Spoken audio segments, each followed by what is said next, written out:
Hi guys, मेरा नाम है साहिल खान और आज की वीडियो शुरू करते हैं। सबसे पहली न्यूज़ है आईआईटी मद्रास की। आईआईटी मद्रास ने 231 करोड़ रुपीस रेज करे हैं अपने एलिमनाई और बाकी डोनर से फाइनेंशियल ईयर 23 के अंदर। ये बहुत बड़ा नंबर है। मैं बेसिकली एक फाउंडर एंड फिल्टर करके आया था, एक बीसी कंपनी के फाउंडर से। वो आईआईटी के अंदर ही बैठे हुए थे, उनका ऑफिस आईआईटी के अंदर ही था। उन्होंने इस चीज के बारे में बताया था किस तरीके से आईआईटी के अंदर एंडोमेंट फंड चलता है। मतलब आईआईटी के जो एलुमनाई होते हैं, जो पहले वहां पे काम कर चुके हैं, वो इन्वेस्ट करते हैं एग्जिस्टिंग कंपनीज के अंदर। और ये बहुत अच्छी चीज है ना, अगर स्टार्टअप इकोसिस्टम की बात करी जाए तो। अगली खबर आईएमएफ की है। IMF global digital currency platform के ऊपर काम कर रहा है, जिससे उनका कहना है कि इससे नेशंस कनेक्ट हो जाएंगे। बेसिकली क्या हो रहा है, सारे के सारे नेशन अपने कहीं ना कहीं डिजिटल करेंसी निकाल रहे हैं, और अगर आईएमएफ कोई ना कोई रेगुलेशन नहीं लेके आया तो कहीं ना कहीं आईएमएफ पीछे हो जाएगा। जो डिजिटल करेंसी का सबसे ज़्यादा अडॉप्शन होगा, उसी का जो सिस्टम होगा सबके सब मानने लग जाएंगे। तो आईएमएफ मेरे हिसाब से प्रोएक्टिवली ये चीज़ कर रहा है कि कोई उनको रिप्लेस ना कर पाए। अगली खबर पाकिस्तान से है। तो पाकिस्तान के अंदर बहुत सारी खाने की चीज़ें और ड्रिंकों के इम्पोर्ट के ऊपर रोक लगा दी है, क्योंकि उनके पास में डॉलर्स खत्म हो रहे हैं। ये रोक 25 जून से लगाई जाएगी। अभी कहा जा रहा है कि बहुत सारे गुड्स पड़े हैं पोर्ट के ऊपर क्लियरिंग के लिए, पर वो क्लियर नहीं हो पा रहे हैं। इसकी वजह से बहुत सारा नुकसान हो रहा है लोगों को, क्योंकि उनको हैवी फाइन्स देने पड़ रहे हैं, बहुत कुछ करना पड़ रहा है। साथ में स्टेट बैंक ऑफ पाकिस्तान की जो पॉलिसीज है उसको भी क्रिटिसाइज किया जा रहा है। अब पाकिस्तान में 3-4 चीजें इकट्ठी हो रही है। सबसे पहले वहाँ पे पेमेंट क्राइसिस चल रहे हैं, दूसरा वहाँ पे इन्फ्लेशन का भी इशू चल रहा है, तीसरा फॉरेन रिजर्व का भी इशू चल रहा है। तो बहुत सारी चीजें साथ साथ चल रही है। एक पॉलिटिकल एंगल के ऊपर भी बात करूंगा कि वहाँ पे पॉलिटिकल इंस्टेबिलिटी भी है। तो ये सारी चीजें ना कहीं पाकिस्तान को बहुत नेगेटिवली इंपैक्ट कर रही है। अगली खबर नॉर्वे से है। नॉर्वे के अंदर कोटा सिस्टम लगा दिया गया है, और ये फीमेल के ऊपर लगाया गया है। 40% फीमेल पे जो प्राइवेट कंपनीज के बोर्ड ऑफ डायरेक्टर की सीट्स होती है उसके अंदर कोटा लगाया गया है। बेसिकली अगर कोई कंपनी के पास में मिनिमम 30 एम्प्लॉयज है, या उसका जो एनुअल रेवेन्यू है वो 30 मिलियन क्राउन्स है, तो उनको मिनिमम 40% अपनी जो सीट्स है वो फीमेल को देनी पड़ेगी अपने बोर्ड ऑफ डायरेक्टर के अंदर। अभी के टाइम पे नॉर्वे के अंदर अगर वुमेन पार्टिसिपेशन देखा जाए बोर्ड ऑफ डायरेक्टर के अंदर, तो वो 20% का है। तो उसको इंक्रीज करने की कोशिश करी जा रही है, 40% पे लेके जाएगी। पर मुझे लगता है कोटा सिस्टम नहीं होना चाहिए। ठीक है, तुम मोटिवेट कर सकते हो, बहुत सारी चीजें कर सकते हो, पर ये बिजनेस कैसे करना है इसके ऊपर मत लेके आओ। एटलीस्ट इंडिया के अंदर हम देखें तो इंडिया के अंदर कितनी जगहों पे कोटा सिस्टम है। शुक्र है बिजनेस के अंदर कोटा सिस्टम नहीं है ना, कि मेरी मर्जी में किस तरीके से काम करता हूँ, मेरे को किसको हायर करना है किसको नहीं करना। यही रीजन है कि इंडिया में जो बिजनेस है वो फ्लरिश कर रहे हैं। दूसरी साइड पे देखें तो गवर्नमेंट सेक्टर उस लेवल पे नहीं चलता है। अगली खबर महाराष्ट्र गवर्नमेंट की है। तो वो यूके की कंपनीज को अट्रैक्ट कर रही है इन्वेस्टमेंट के लिए। तो अभी रिसेंटली उन्होंने अपनी आईटी और आईटी पॉलिसीज निकाली है 2023 की, जहां पर इमर्जिंग टेक्नोलॉजीज इन्वेस्टमेंट को अट्रैक्ट करने की कोशिश करी जा रही है। कस्टमाइज पैकेज बनाए जा रहे हैं जहां पर इन्वेस्टर्स को अट्रैक्ट किया जाएगा। ये कस्टमाइज पैकेज इंक्लूड है कि जो सेंटर मदद कर रहा है प्लस स्टेट भी अलग से मदद कर रहा है, ताकि उनके वहां पर सेटअप हो। अब इंफ्रास्ट्रक्चर रिलेटेड प्रोजेक्ट के ऊपर महाराष्ट्र थोड़ा सा आगे चल ही रहा है। पोर्ट बन रहा है, दिल्ली मुंबई इंडस्ट्रियल कॉरिडोर बन रहा है, साथ में एक्सप्रेस वे बन रहा है। तो बहुत सारी चीजें हो रही है। अगली खबर इंडिगो की है। तो इंडिगो ने भाई फिर से 500 प्लेन्स का ऑर्डर कर दिया है। 1000 से ऊपर मार्क पहुंच गया है। 1330 A320 फैमिली एयरक्राफ्ट के साथ में वर्ल्ड का लार्जेस्ट कस्टमर बन गया है इंडिगो एयर बस का। अब देखा जाए तो ये अच्छी चीज है। इसके चक्कर में इनके प्राइसेस भी बढ़ते दिखाई दिए। 52 वीक हाई छुआ है इंडिगो ने। अब सबके सब लोग तारीफ कर रहे हैं इस चीज की कि इंडिगो कितना तेजी से स्केल कर रहा है, और उनको लग रहा है पोटेंशियल ना, तभी वो खरीद रहे हैं सब कुछ। अगली खबर मैनकाइंड फार्मा की है। तो उनके स्टॉक 57% बढ़ते हुए दिखाई दिए हैं जब से उनका आईपीओ आया है। मार्केट कैप 6800 करोड़ से ऊपर पहुंच गई है, और ये एक बहुत ही अच्छी चीज है। अगली खबर अडानी ग्रुप की है। तो अडानी ग्रुप 5 ग्लोबल बैंक से बातचीत कर रहा है रीफाइनेंसिंग करने की। $3.8 बिलियन के जो उन्होंने लोन ले रखे हैं।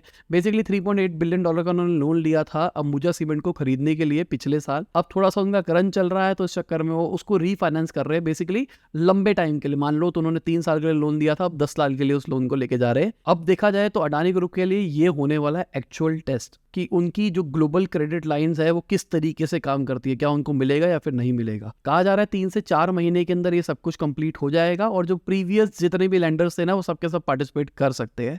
बाकी hope for the best for Adani group. अब अगर अडानी ग्रुप की बात कर रहे हैं तो अडानी ट्रांसमिशन की भी बात कर लेते हैं। शेयर होल्डर का नॉड मिल गया है पैसे रेस करने के लिए, तो 8500 करोड़ रुपीस रेस करने वाले हैं। पोस्टल बैलेट के थ्रू एक पोल किया गया था जहां पर 98.64% लोगों ने वोट किया है फेवर के अंदर। 13 मई को जो कंपनी के बोर्ड है उन्होंने भी ये चीज को अप्रूव कर दिया था। अब इन्वेस्टर से भी आ गया है, तो इनके पास में अब पैसा आएगा। अब ये पैसे को यूटिलाइज क्या करने वाले हैं, अपने एक्सपेंशन प्लान के लिए और उनको जो ग्रो करने के लिए कैपिटल चाहिए ना, उसके लिए। अगली खबर बायजूस की है, तो बायजूस ले ऑफ कर रहा है अपने सारे डिपार्टमेंट्स के अंदर।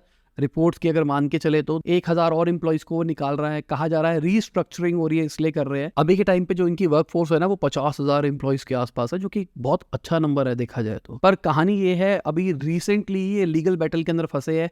यूएस के अंदर इन्होंने $1 बिलियन का लोन ले रखा था। अब बैंक वाले को कह रहे हैं कि भाई मेरा लोन को एक्सटेंड कर दे। बैंक वाले ने कुछ डिले किया, कहता है मैं इंटरेस्ट भी नहीं दे रहा, जा। फिर उसके बाद ये इसका केस चल रहा है, जो कि एक नेगेटिव इमेज क्रिएट कर रहा है बायजूस का ओवरऑल देखा जाए तो। अभी इन्होंने कहा था कि मार्च 2023 तक हम प्रॉफिटेबल आ जाएंगे।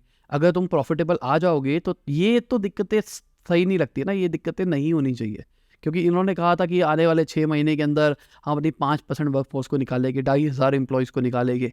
1000 निकाल दिए और भी निकाल देंगे। पर अगर तुम लोगों के पैसे नहीं चुका पा रहे तो दिस मीन्स की सिचुएशन सही नहीं है। अगली खबर एडोब और फिग्मा की डील की है, तो एडोब ने फिग्मा को एक्वायर किया था $20 बिलियन के अंदर। अब ऐसा लग रहा है डील कंप्लीट ही नहीं हो सकती शायद। यूरोपियन यूनियन भी स्क्रूटनी बिठा रहा है इसके ऊपर। इससे पहले यूके कंपटीशन वालों ने भी इसके ऊपर बोला था, यूएस जस्टिस डिपार्टमेंट ने भी इसके बारे में बोला। तो सबके सब बोल रहे हैं कि भाई अगर ये एडोब फिग्मा डील होती है तो इसकी वजह से कहीं ना कहीं इकोसिस्टम में खराबी आएगी, कंपटीशन खराब हो जाएगा। बड़ी बड़ी कंपनी जो होती है वो इनोवेटिव कंपनियों को खरीद लेगी और इस तरीके से सब कुछ खराब हो सकता है। पर मुझे लगता है कि फिग्मा कोई छोटी कंपनी नहीं है। हाँ, रेवेन्यू टर्म्स में एडोब के कंपैरिजन में छोटी है, पर जो इनोवेशन कर रहे हैं, जो प्रोडक्ट है वो प्रोडक्ट जो यूज करता है वो यूज करता है। अगर आपने हमारा वेबसाइट वाला कोर्स लिया तो उसमें मैंने फिग्मा के अंदर वायर फ्रेमिंग बना के दिखाई थी, तो वो फ्री टूल है। क्या क्या कर सकते हो उससे, मुझे पर्सनली लगता है कि ये बहुत अच्छी चीज़ है फिग्मा।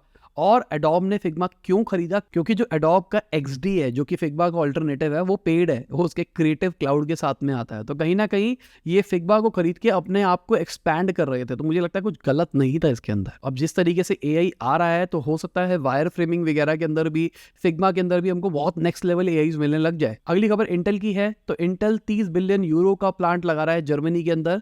गवर्नमेंट 1/3 कॉस्ट को खुद बेयर करेगी। अभी हमने रिसेंटली बात करी थी इजराइल के बारे में कि इंटेल इजराइल के अंदर भी इन्वेस्टमेंट कर रहा है जहां पर गवर्नमेंट का पार्टिसिपेशन होने वाला है।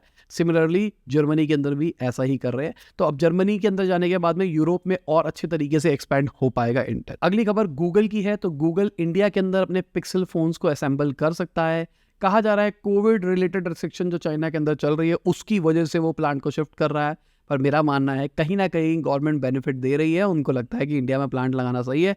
एप्पल की देखा देखी, भाई एप्पल ने देखो कितना बढ़िया काम कर दिया, गूगल सोच रहा है मैं भी कर लेता हूँ कुछ ना कुछ। बाकी मेरे पास पिक्सल है, मैं उतना सेटिस्फाइड तो नहीं हूँ पिक्सल से, पर ठीक है, कैमरा अच्छा है। बाकी जो नॉर्मल जिंदगी चलती है वही चलती रहती है। अगली खबर सुजुकी की है, तो सुजुकी फ्लाइंग कार्स बना रहा है, 2024 में शुरू कर देगा उसको बनाना। ये बड़ी चीज़ है। बेसिकली एक जापानीज स्टार्टअप है स्काई डाइव करके, सुजुकी उसके साथ में पार्टिसिपेट कर रहा है। अब पता नहीं कितना उन्होंने स्टेक खरीदा है, कितना एक्वायर किया, क्योंकि अनडिस्क्लोज अमाउंट है। सितंबर के अंदर उन्होंने कुछ स्टेक्स एक्वायर करे थे। अब स्काई डाइव यूज करेगा सुजुकी का प्लांट, और जो उनकी करेंटली कार है उड़ने वाली गाड़ी, उसके अंदर 2 लोग बैठ सकते हैं, उसको वो 3 तक लेके जाएंगे और फ्लाइट रेंज को भी बढ़ाने की बात चल रही है। 2025 के अंदर वो उसको वर्ल्ड एक्सपोजिशन के अंदर निकालेंगे, दिखाएंगे लोगों को किस तरीके से काम होगा। बाकी फ्लाइंग टैक्सी भी एक अच्छी चीज हो सकती है। हम सब सोच रहे ईवी ये वो पता लगे ईवी सब छोड़ के सबके सब उड़ने वाली टैक्सी ही चल रही है। अगली खबर एप्पल की है, तो एप्पल एक स्विस कंपनी है जो कि 111 साल पुरानी है, उनको फोर्स कर सकता है उनका लोगो चेंज करने की। ये बहुत खतरनाक सीन है। बेसिकली कंपनी का नाम है द फ्रूट यूनियन स्विस। अब इन्होंने क्या कर रखा है, फ्रूट नाम में है तो इन्होंने एप्पल ले लिया है और उसके अंदर स्विस का लोगो लगा दिया, प्लस का साइन। अब एप्पल कहता है तुमने एप्पल का लोगो कैसे ले लिया। अब भाई ये समझ में नहीं आ रहा क्या चल रहा है। अब जो फ्रूट यूनियन स्विस के डायरेक्टर है उनका कहना है एप्पल एक्चुअल एप्पल के ऊपर थोड़े ना ट्रेडमार्क फाइल कर सकता है, कि कोई भी एप्पल यूज ही नहीं कर सकता, ये तो एकदम गलत चीज़ है। पर एप्पल का कहना है कि भाई कई लोग ऐसा समझ लेंगे कहीं ये हमारा ब्रांड तो नहीं है। पर मुझे लगता है कि आइडेंटिकल ब्रांड तो नहीं है, फोटो अगर आप देखोगे तो अलग अलग ही लग रहे हैं। अगली खबर नितिन गडकरी जी की है, तो उन्होंने बोला 2025 तक एसी ट्रक्स मैंडेटरी हो जाएंगे। और मेरे को ऐसा लगता है कि उन्होंने राहुल गांधी वाली वीडियो देखी जहां पर वो ट्रक ड्राइवर के साथ में जा रहे थे, उनसे पूछा कि इसमें एसी नहीं होता, उन्होंने बोला नहीं नहीं गर्मी होती है, पीछे कूलर लगा रखा है। अब पूरी मेहनत करी राहुल गांधी ने, नितिन गडकरी ने वो वीडियो देखी, उनकी टीम ने देखी और उन्होंने ये चीज़ एग्जीक्यूट कर दी। पर मेरे हिसाब से ये अच्छी चीज़ है। उन्होंने एक बहुत इंपॉर्टेंट चीज़ के बारे में बात करी, ये जो लेन ड्राइविंग होती है ना उसको प्रमोट करने के ऊपर। साथ में उन्होंने बोला कि इस तरीके से रोड की डिज़ाइन बनाया जाए और साथ में जो ड्राइवर्स होते हैं उनको ट्रेनिंग दी जाए ताकि कम रोड एक्सीडेंट हो। तो मुझे लगता है यार एक बार ना फिर से सबके लाइसेंस रिन्यू कराओ और जो टेस्ट हो ना वो अलग तरीके से करो, क्योंकि बहुत सारे फ्रॉड लोग टेस्ट करा के बैठे हैं, उनको कुछ पता है नहीं, बहुत सारे रूल्स एंड रेगुलेशन को तोड़ते हैं। अगली खबर, एक इन्फ्लुएंसर है और उनकी वाइफ है, वो 170 करोड़ रुपए लेके फरार हो गए हैं। बेसिकली कहा जा रहा है कि 300 करोड़ का ड्रग रैकेट वो चला रहे थे। उसके बाद से उन्होंने जो उनके इन्वेस्टर्स हैं उनके फ़ोन उठाना बंद कर दिया। तो मैं आपको थोड़ा समझा देता हूँ। इनकी एक कंपनी है ब्लिस कंसल्टेंट करके। तो ये एक इन्वेस्टमेंट कंपनी है जो लोगों के पैसे लेती है और उनको इन्वेस्ट करती है। तो ये लोगों के पैसे लेके अच्छे रिटर्न्स दे रहे थे। मैंने ट्विटर के ऊपर देखे इनके पोस्ट, तो इन्होंने अच्छे अच्छे रिटर्न्स को दिखा रखा है कि हमने इसको इतना दिया और लोगों के रिव्यूज़ भी अच्छे थे। पर कहानी ये है, ये इतना सारा फंड मैनेज कर रहे थे, अचानक ही जब ये खबर निकल के आई तो ये फरार हो गए। तो ये खतरनाक सीन है। मतलब ये अमाउंट बहुत बड़ा हो गया अगर देखा जाए, 170 करोड़ रुपए तो लेके फरार हो गया वो। क्या आपने इनके बारे में सुना था या फिर नहीं सुना था, नीचे कमेंट में बताना। अगली खबर मार्केट की है। तो मार्केट बढ़ती हुई दिखाई दी, थोड़ी सी नीचे ही थी मार्केट, पर अचानक ही एंड होते होते एकदम खिंचती हुई मार्केट हमको दिखाई दी है। जब मार्केट बंद हुई है तो यूएस स्टॉक फ्यूचर्स और यूरोपियन मार्केट लाल में ही बंद हुई। मिड कैप और स्मॉल कैप आउट परफॉर्म ही कर रहे हैं, मतलब बहुत अच्छे तरीके से चल रहे हैं। मार्केट बढ़ी तो 1 लाख करोड़ से ज़्यादा फायदा हुआ इन्वेस्टर्स को।